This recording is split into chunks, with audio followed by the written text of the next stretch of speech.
Hi mga mama! Welcome back to my channel! So for today's video, nabasa niyo naman sa title, nadukutan ako ng wallet sa jeep. Yes, nakakaloka, pero hindi naman ako ganun na trauma. Kasi before na-experience ko ng madukutan ng jeep, madukutan sa jeep, cellphone yung nadukot sa akin. Pero ngayon, wallet naman, pero hindi naman ako ganun ka-OA na nalungkot kasi ang laman lang naman ng wallet ko is ATM, GCash card, tapos onting cash na siguro hindi bababa ng 300 or 200. Sa pang ATM, hindi ko matandaan yung anong ATM, yung basta nakalagay lang sa wallet ko, yun yung nawala. So, yung story time ko nga kung bakit nawala yung ATM ko at hindi ako ganun kalungkot kasi bago ko umuwi, galing SM, dapat mag-withdraw ko. Tapos, mag-withdraw dapat ako. Ang nangyari, hindi na ako nag-withdraw kasi ang haba ng pila sa SM. Naloka ako. Dahil tinatamad lang akong pumila. Tapos, yung nasa unahan pa, nakakaloka. Ang tagal niya mag-withdraw. Hindi ko alam kung ginagawa niya. Siguro marami siyang ATM. Tapos, isang transaction lang yung ginagawa niya. Ganun. Yun na nga, tinamad na akong pumila. Napag-decide na lang ako na dito na lang ako mag-withdraw sa amin. Kasi sa pagbabaw ng jeep, meron ditong, BDO machine na kung saan pwede ka mag-withdraw. Pag mga alas 5 kasi or alas 6 ng gabi, wala nang wala na nag-withdraw. So, pwede ako makapag-withdraw agad. So, yun na nga, lumabas na ako ng SM kasi tapos na ako magkape, ganyan-ganyan. Pagsakay ko ng jeep, nagbayad na ako ng pamasahe. Ang tanga ko lang kasi hindi ko nilagay sa bag ko yung wallet. Tinamad ako. Kasi pagbayad ko ng pamasahe sa jeep, bayad po, ganyan. Tapos, hindi ko nilagay sa bag yung wallet kasi natamad ako magbukas ng zipper. Parang bubuksan ko tapos sarap ko naman. Tinatamad ako at that time. Bisa ako mag-cellphone. Kakalikot si bakla, tingnan sa social media, ganyan. Pagbaba ko, lakad si bakla, lakad masaya, parang walang problema, lakad matatag, ganun.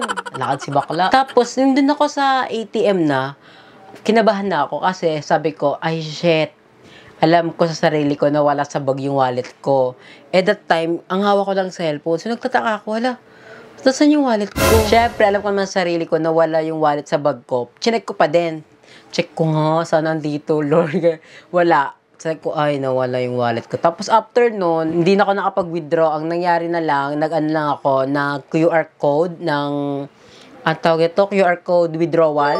Uso yun ngayon. Buti na lang may gano'n ang video ngayon na pwede ka mag-withdraw gamit ang QR code. Kasi na ano yun, nakukuha yun sa my online banking, ganyan. Yun lang ginawa ko, nakapag-withdraw ako. Tapos after ko mag-withdraw, tinawagan ko yung video na kung saan ako nagpagawa ng ATM. Tapos sabi ko, ma'am, nawala ko po yung wallet ko. Andun po kasi yung ATM ko. Paano po ba gagawin? Tapos sabi niya, ay ma'am, dapat auto block? Basta ganun. Parang, ang tawag dun? Auto block. Basta ganun, sabi niya. Kasi, ma'am, sige po nga pag ganun lang, ma'am, kasi baka po bilang mag-withdraw po eh. Sa panahon ngayon, pwede ka nang gumastos without using password, di ba? Itatap mo na lang pag umorder ka. Kinabahan agad ng mama. Buti na lang, after kong sabihin sa video yon, binalak na agad nila. Kaya yun, natutuwa lang ako kasi ang bilis ng transaction. So ngayon, ang agenda ko na dapat wala talaga itong plano sa buhay ko. Pupunta ako ng Bali 1 kasi doon ako magpapagawa ng affidavit of loss para makuha ko yung ATM. Hindi, para makapagpagawa ko ng bagong ATM. Kasi kailangan nyo, pag magpapagawa ka ng bagong ATM, kailangan meron kang affidavit of loss. Doon yung magpapagawa sa may Bali 1 dito lang din sa malapit. Isang jeep lang. Pero malayo. Pagod ang init. Tapos ito yung bag ko. Ayan, nakakainis lang dapat pala nilagay ko na dito sa bag ko yung wallet. At tinamad kasi ako. Ayan, ito lang yung susuotin ko ngayon. At nalagay ko na rin dito sa bag ko yung bag organizer ko. Ang ganda niya. Natutuwa lang ako. Kahit papaano parang nagiging masaya ako sa nangyari sa buhay ko. Ayan, ang cute niya, oh. Ayan, kasyang-kasya siya. Tapos, ang laman niya ay eto. Ayan. Ilalagay ko dito yung power bank. Tapos, ayan, meron ako ditong ID. Ayan, ID ko. Tapos, kailangan ko rin pala kunin yung aking passport kasi mas magandang i-passport na, ipakitang ID. Kasi kailangan ko rin ng ID. Papaserox ko yun. May cash ako dito dahil wala tayong wallet. Ayan, dito muna yung cash. Tapos, meron siya ditong divider. Saan na yun? Ay, dalawa pala to. Ayan, nandito yung barya. Ayan, may barya ako. Diyan na lang yan muna. Then, meron akong pulbo. Ayan. Tapos, ito, aking headphone. Kasi, I love listening music. Ang aking lip balm. Ang aking salamin sa mukha. And then, itong tissue. Kasi ang init ngayon. Ilalagay ko na din yung aking power bank. Alam nyo, ang tagal na sa kanyang power bank na to. Parang almost pandemic pa to sa akin. Tapos buhay na buhay pa rin siya. Nagagamit ko. Ayan, 72% na rin naman siya. Ayan, dito ko siya ilalagay. Ang ganda nitong, bag divider na to. Kung bet nyo order neto, meron ako neto sa TikTok showcase ko. Order na kayo. Tapos, Ito naman yung aking passport. Ayan, ang cute lang. Secured na secured siya.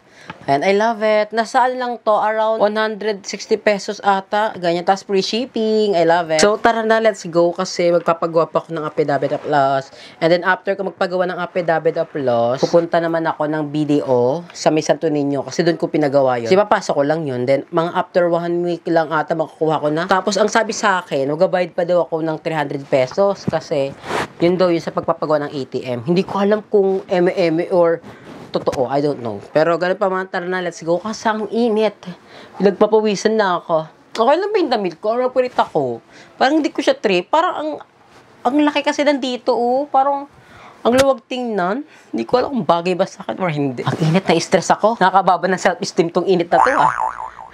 So, story time muna tayo mga mama. Pagpunta ko ng law office, yung sinabi ko magpapagawa ako ng affidavit of loss kasi nawala yung aking BDO card. Sinabi nila kung meron ba daw akong form ng BDO kasi kapag nagpapagawa daw ng ATM, tapos lalo na kapag galing BDO, meron daw binibigay na form yung BDO. Kaya ayan, pumunta muna ako ng BDO office para humingi ng affidavit of loss.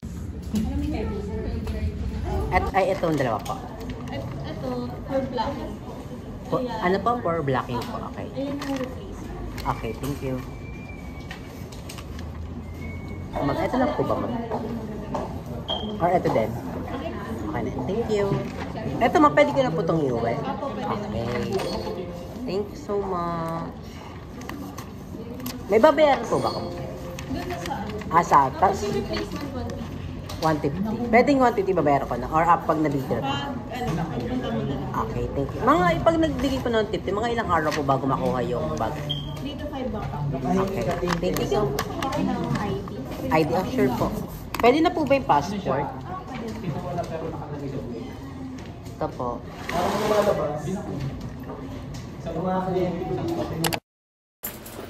So, ayan, nakawin na ako dito sa bahay. And then, bumili lang ako sa My Pure Gold ng aking essential ba ang tawag sa mga ganito?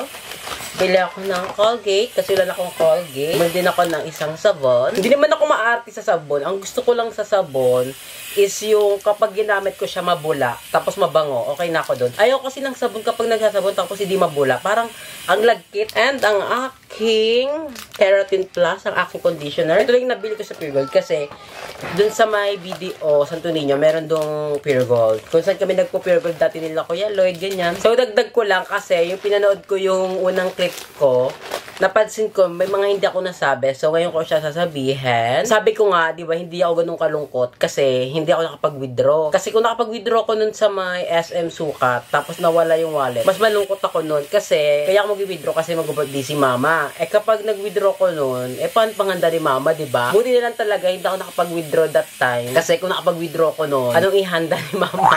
Si mama kasi mag-birthday sa October 17. So, hindi naman ganun kabongga yung request ni mama. Gusto lang ni mama maganda kami dito sa bahay kasi yung mga pamangkin ko pupunta dito, yung mga apo niya, ganyan. So, gusto ni mama yung unting salo-salo lang. Okay na ako dun. Tsaka pag tumatanda ka talaga, parang ayaw muna ng yung granding handa. Kung may budget, why not, di ba? Okay na yung makapaghanda, makapag-celebrate lang ng another year, ganyan. Kompleto ang pamilya. And tomorrow, yung agenda ko naman is pupunta ako ng affidavit of loss. And then, after nung magpagawa, pupunta naman ako ng BDO ulit para ipasa yung paper ko. Tapos, magabayad daw ako ng 150 pesos. Sampo. Yung isang, yan. Same lang. Ay, dalawa? Oh. Ano ko isa lang? Sorry. 0, 1, 2, no. 0, 1, 2, no. 0, 0, 2, 3, 4, 4, 5.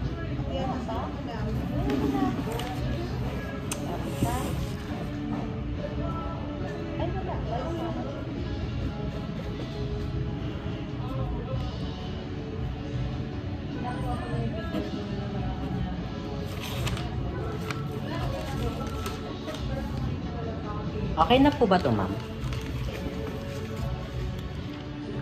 Paano papalit na lang? Papalit, sige po. Wait lang po, thank you. Tatlong pirma po. Ay, akin ba ito? Ano po yan? Yung isa po sa inyo po? Ah, okay. Nawala po yung passport. Kailangan po ba ng barangay ay ng police clearance?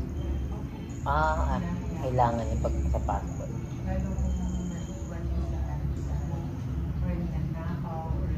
Kailangan. Pero pag mga ganyan po, mga ATM card, di na po kailangan ng police report.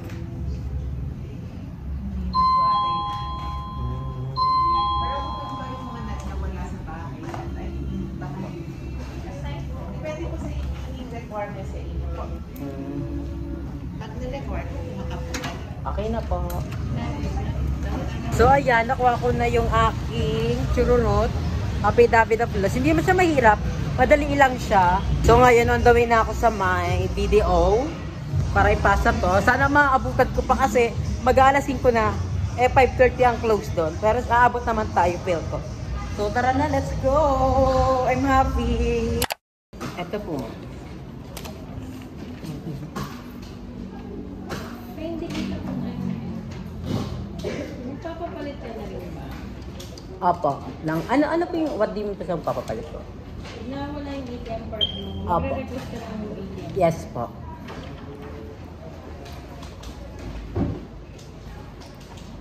Pero wala ako ID. Ito po.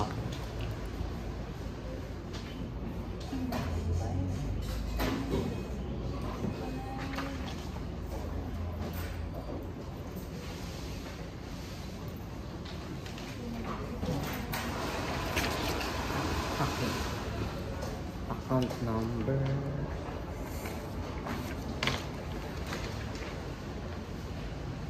Ay po. Pwede po makahingi ko na isa. Nagkamali po. Flash mo na. Okay, so. Bobo. Last name pala. Site. Wala ka. Hindi ka nagpo-shop.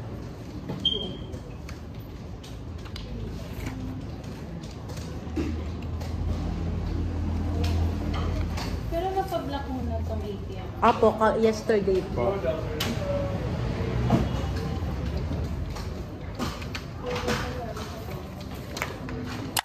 So ayun mga mama, dito ko tinatapos ang aking vlog. Thank you so much for watching. And sabi sa akin sa my video brunch, 1 week daw makukuha ko na yung aking new video card. And naka-prepared tayo ngayon kasi kami ni mama is magkasamgipsal. Kasi tomorrow, hindi, ano ba nga, 16. Tomorrow is yung birthday ni mama.